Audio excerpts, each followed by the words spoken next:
और सच बात है, हम जिस देश के निवासी हैं उस देश की खूबसूरती और उस देश की जो महानता है उसको बताने में हमारे पास अल्फाज कम पड़ जाएंगे।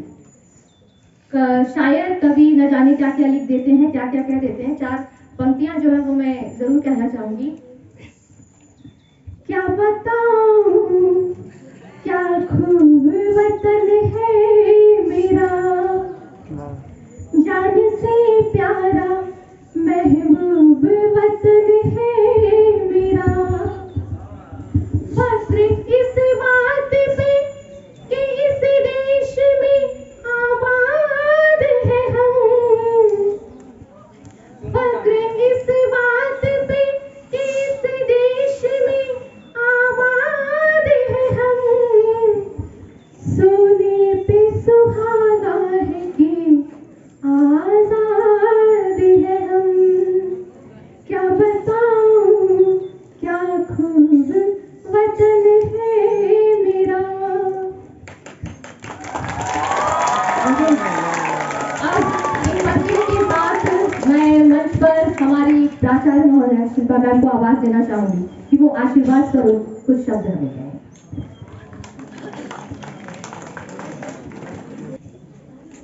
I love my country.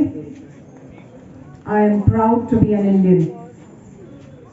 Again I say, I love my country. I am proud to be an Indian.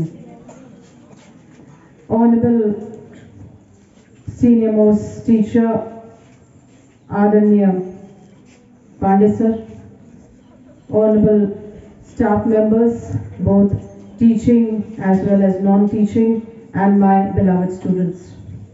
A very good morning to one and all. Heartiest greetings on the auspicious occasion of our Republic Day. The country celebrates its 74th Republic Day today. The chief guest for our Republic Day celebration at Delhi is the President of Egypt, Honorable CCG. The President of Egypt is the Honorable Chief Guest today for the Republic Day celebrations at Delhi.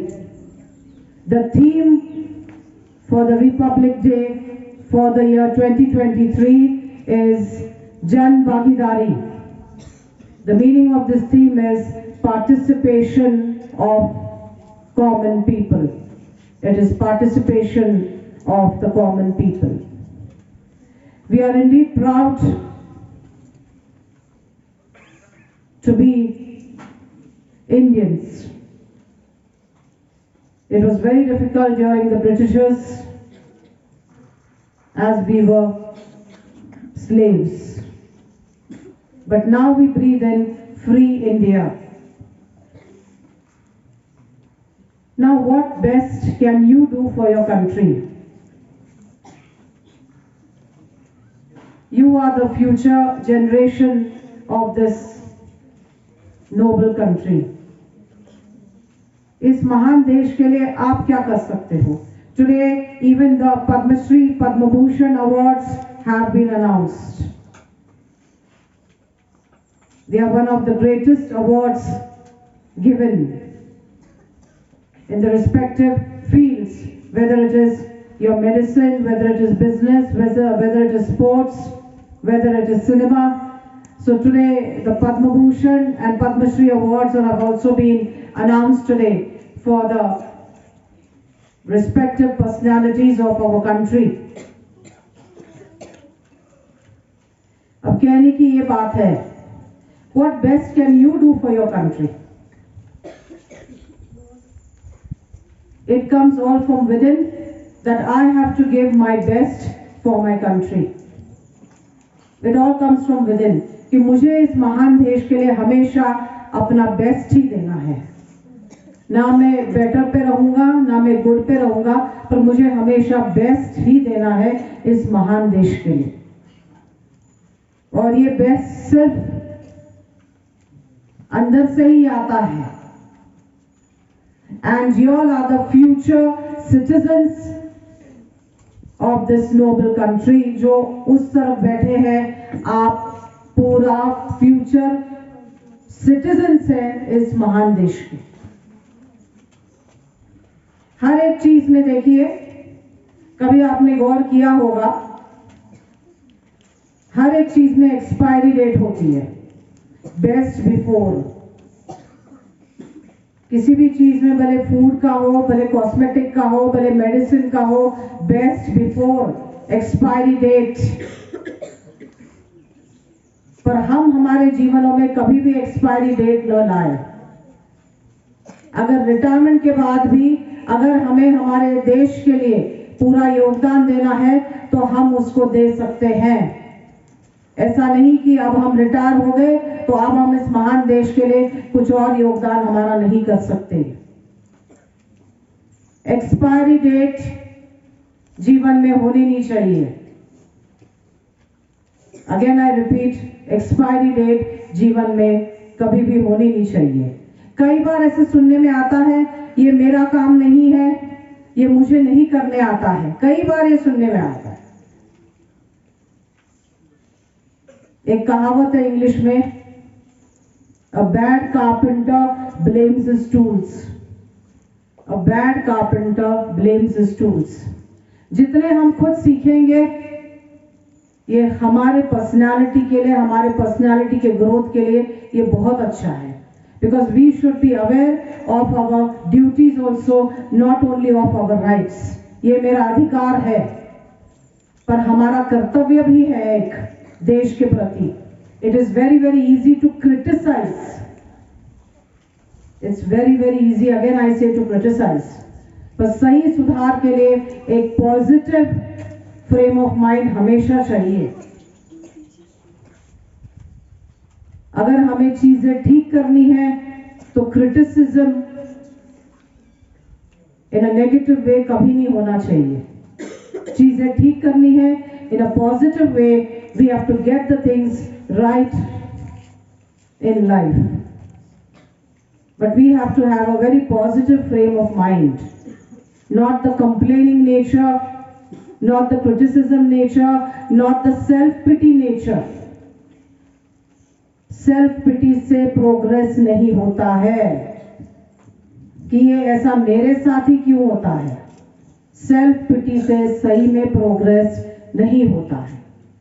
आप focus रहिए, concentrated रहिए कि आपको क्या करना है life में। जैसे मैंने पहले कहा आपसे, एक्सपायरी डेट नहीं होती है तो कभी होनी भी नहीं चाहिए। आप फोकस रहिए लाइफ में क्या करना है आपको, और स्पेशली अभी आपका ये विद्यार्थी जीवन है तो बिल्कुल फोकस रहना ही पड़ेगा, क्योंकि आगे जाके 12th के बाद रिस्पेक्टिव कॉलेजेस में एडमिशन लोगे, यूनिवर्सिटीज में एडमिशन लोगे, जो भी आपका प्रोफेशनल करियर है उसको आप परस्यू करोगे, और फाइनली इस महान देश के लिए आप अपनी सेवाएं देंगे। कभी पूछो, जो रिटायर होते हैं सेवाओं से, वो कभी नहीं कहते कि मैं अपनी सेवाओं से रिटायर हो गया हूं या हो गई हूं। फिर भी वो निरंतर देश के लिए अपनी सेवाएं, जिस फील्ड में है वो उसी प्रकार से वो अपनी सेवाएं देते रहते हैं। तो coming back to the 10th and 12th, समय बहुत अब कम बचा है। अपनी तैयारी बहुत अच्छे से कर लीजिएगा। अपना टाइम बिल्कुल मत वेस्ट कीजिएगा इधर ना उधर। 29 को आपका फेयरवेल है। फेयरवेल का समय है शाम को 5 बजे। जब तक थोड़ा सा हमें दिख रहा है इधर उधर थोड़ा फेयरवेल की तैयारियां हो रही है, पर देश की सेवा करने से फेयरवेल कभी मत लेना। पर इस महान देश की सेवा करने से फेयरवेल कभी मत लेना। Because we are a progressing country and we are achieving the greatest heights. So विशेष रूप से फिर से आती हूँ वापस 10वीं एवं 12वीं। मैनेजमेंट रखिए, आपका टाइम मैनेजमेंट रखिएगा और बहुत अच्छे से अपनी तैयारी कर लीजिएगा सारे पेपरों के लिए। एक बहुत अच्छा सेल्फ रिविजन कीजिएगा, सेल्फ स्टडी कीजिएगा and see that you are prepared properly for your board examinations. And thereby one day you will give your valuable services to the country. तो इन्हीं शब्दों के साथ अब मैं अपनी वाणी को विराम देती हूँ and once again heartiest greetings to one and all on the auspicious occasion of the 74th Republic Day of our country. Thank you so much. Jai Hind, Jai Bharat.